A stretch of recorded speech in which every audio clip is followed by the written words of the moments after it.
This is Algebra 1, Lesson 1.1 homework. Let's dive in. In number 1, Damien has gotten a part-time job so he can save money for college. Each month, Damien deposits $15 more than he did last month. In this first month of saving, Damien deposits $35, and we can see that in the table down below. Complete the table with the amount he deposited into his savings account each month. So, the amount saved should be going up and up and up and up. What does it go up by? It goes up by plus 15. So I'll say from here to here is plus 15. So 35 plus 15 is 50. And then if I add 15 again, I get 65. Add 15 again, I get 80. Add 15 again, I get 95. And that's the table. All right, number 2. Jonah is training to try out for the swim team. Each week he swims further than the previous week to improve his endurance. The table shows the distance that he swims each week during his training. It looks like 200 to 400 and 400 to 800. Oh my goodness, look at this. So I thought it was going to be plus 200 each time. And let me read the question. Describe in words how the distance Jonah swims each week compares with the previous week. So what's happening from each value to each value? I thought it was plus 200, but if I do plus 200 again, I would get 600, but this is 800. Looks like 2 to 4 to 8 is multiplying by 2. 8 times 2 is 16. 16 times 2 is 32. I do believe we multiply by 2 each week. So he doubles the distance each week. And if you prefer, you can use the word multiplies by 2. That also works. I prefer to use doubles or swims twice the amount. You could also say swims twice the amount as well. All right, and number 3, evaluate the expression. So this word evaluate is the word that I was hoping that we had learned from the notes. Evaluate just means you're plugging in. You're plugging in 3 into k, so this is going to be 4 times 3 minus 7. That's going to be equal to 12 minus 7, and 12 minus 7 is 5. So the final answer here is 5. What about the next one? When x is equal to negative 2, that means this x right here is negative 2. This is going to be 3 times negative 2 plus 8. Negative 2 plus 8 is 6, so this is going to be 3 times 6, and 3 times 6 is 18. All right, what about this next one? All right, so m is 108, so I'm going to say this is 108 over 24. And I don't know how to do this without a calculator, but I'm going to try. If I divide the top and bottom by 2, this is going to be 54 over 12. And I can divide the top and bottom by 2 again. Divide by 2 again. This is going to be 27 over 6. And, ooh, I can divide by 3. So divide by 3, divide by 3. And this is going to be 9 over, is that 9? Yeah, 27 over, sorry, so 9 over 2. And that is, half of 9 is 4.5. You could also leave it 9 over 2. I would prefer maybe 9 over 2 over 4.5 in some cases. All right, number 4, 62 people signed up for an Ultimate Frisbee League. On the first night, X people did not show up. Those that did not, or those that did show up, were split into 5 teams. Write an expression. So an expression just means something without an equal to sign that could be used to represent the number of people on each team. Well, we start with 62. And then there are people that didn't show up, so what do we do with this number x? Do we add it or do we subtract it? In this case, we're going to subtract x because those people didn't show up.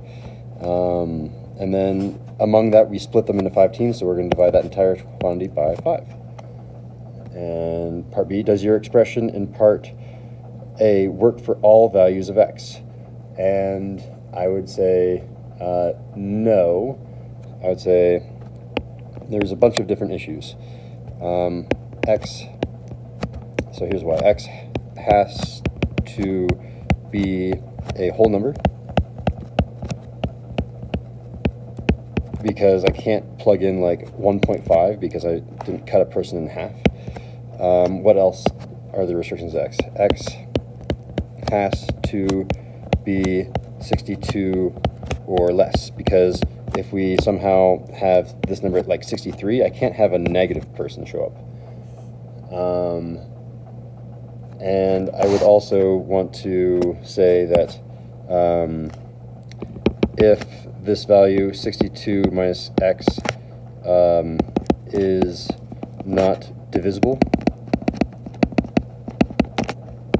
by 5. If you can't evenly divide by 5, you'll say some teams will have more than others. All right. And number 5, an apparel shop is running a special on t-shirts. The first shirt costs $15, but each additional shirt is cheaper. The cost C for N t-shirts is given by the equation, that thing. Okay. How much will it cost to purchase 2 t-shirts? Okay, well, N is t-shirts, so this 2 is being plugged into N. I'm evaluating with 2. So I'm going to say C is equal to 15 plus 9 times, and then 2 is being plugged in for N, so this is now going to say 2, then minus 1. Okay, let's go ahead and evaluate that. That's going to be 15 plus 9 times 1, which is just 15 plus 9, which is 24. So we get $24 for a t-shirt. How much will it cost to purchase 5 t-shirts? Again, we're plugging in, instead of plugging in a 2 right here, we're plugging in a 5 right here. So I'm going to say this is going to be C is equal to 15 plus 9 times, and this is going to be 5 now, minus 1, which is 15 plus 9 times 4, which is 15 plus 36, which is equal to 51, and that's dollars, $51. All right. And C, how much does each additional t-shirt cost after the first one? Ooh, that's a good question. And how do you know? So there's a bunch of different ways you can do this. You can compare the first t-shirt to the second t-shirt.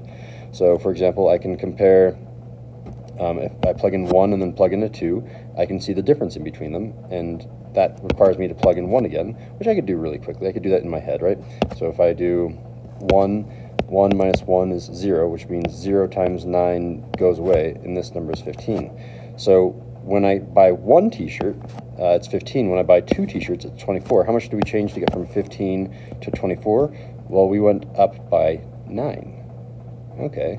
And then I could also plug in 3, and then I could see that this would probably go up to 33. It goes up by 9. It keeps adding 9. It keeps adding 9, so each additional t-shirt costs 9. That's one way to do it, so the answer here is $9. But there's a quicker way to do it, and this quicker way is just to look at this number. This number represents the common difference. So I can say, in the equation, C is equal to 15 plus 9 times N minus 1. This number is the common difference. Common difference. Which means that's how much it changes from one value to the next.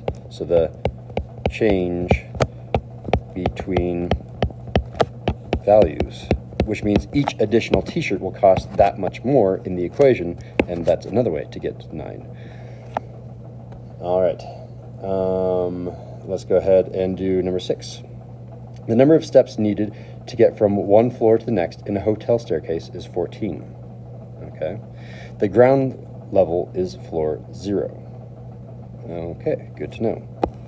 And it wants us to complete the table. So if we are going plus 14 to get from here to here, I'm going to add 14. 14 plus 14 is 28. Plus 14 again, that's going to be 42. Plus 14 again, that's going to be 56. Plus 14 again, that's going to be 70. Okay. B, write an equation giving the total number of stairs S needed to reach the nth floor.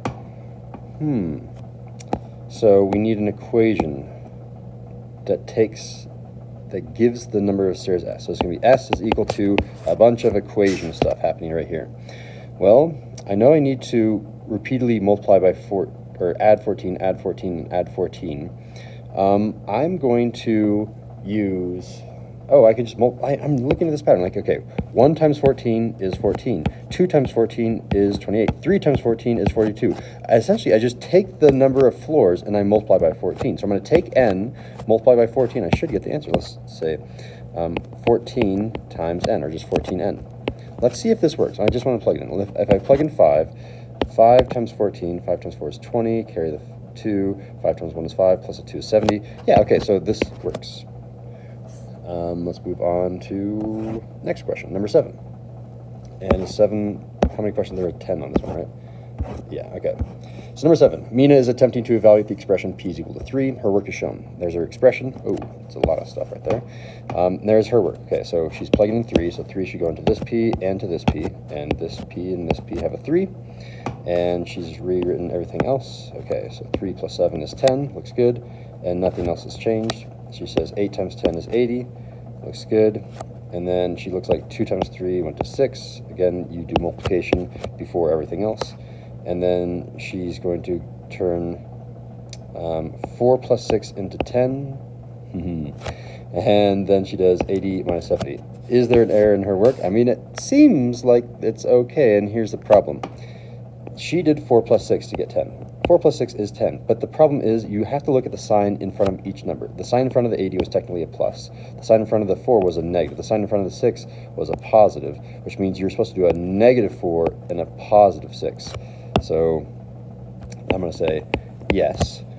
Negative 4 plus 6 is equal to a positive 2, not negative 10.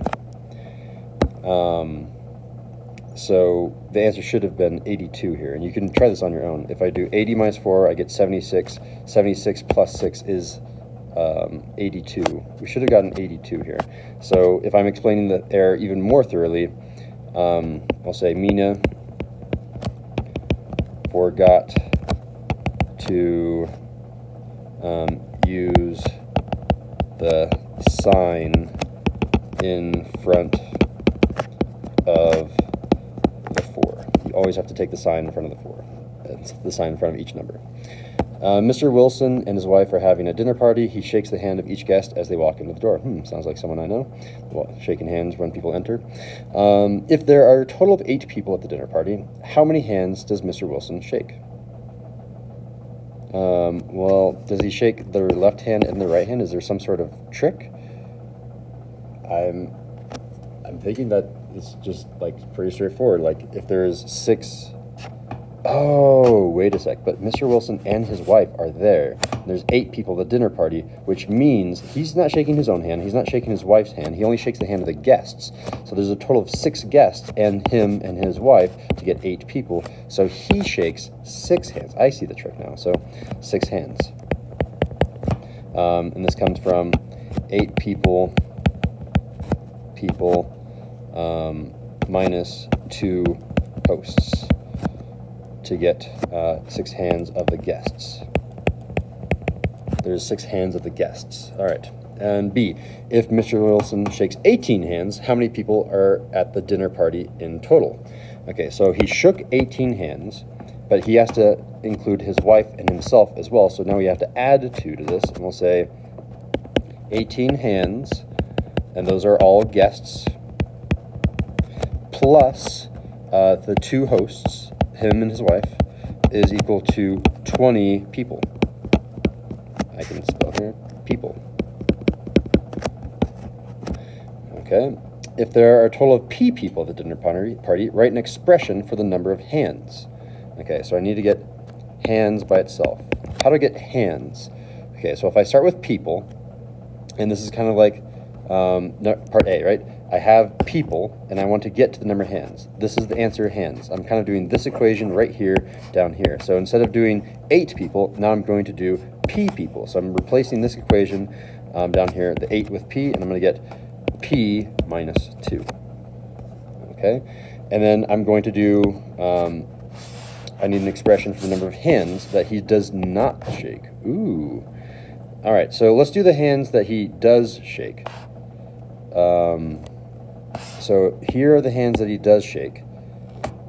What we essentially do is, wait a sec, isn't this always just the same number? He never shakes himself or his wife. The hands he does not shake, isn't that just 2? Write expression. Oh, we were supposed to write an expression for the number of hands. So I don't think I need h is equal to. I should have probably erased that. It's probably just p is equal to. Whoa, that eraser was too big. P minus 2.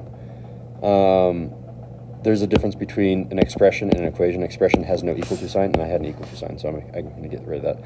And this one is also an expression. So here's an expression. 2. 2 is an expression. Those are all the hands he does not shake, because him and his wife.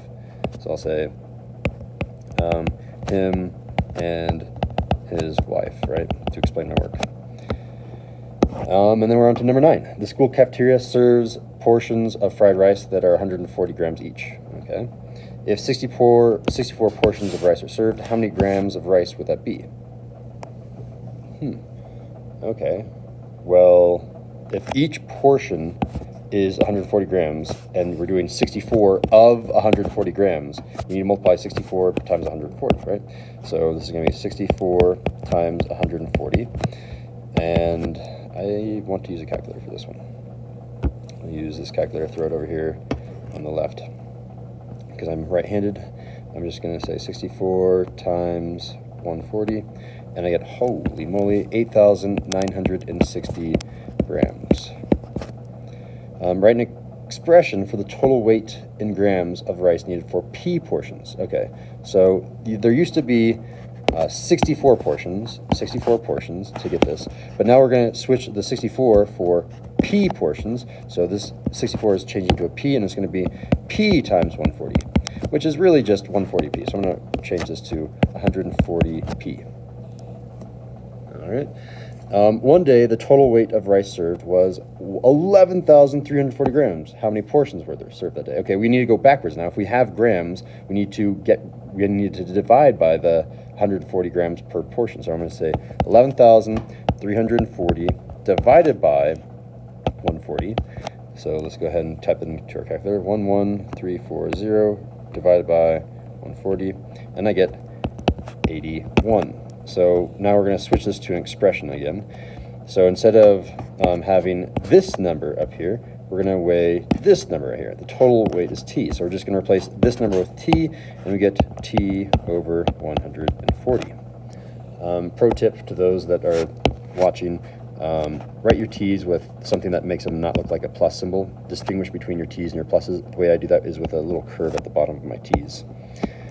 Last question, number 10. The local coffee... I don't know if I'll need my calculator. We'll bring you back if we need it, but it's not working.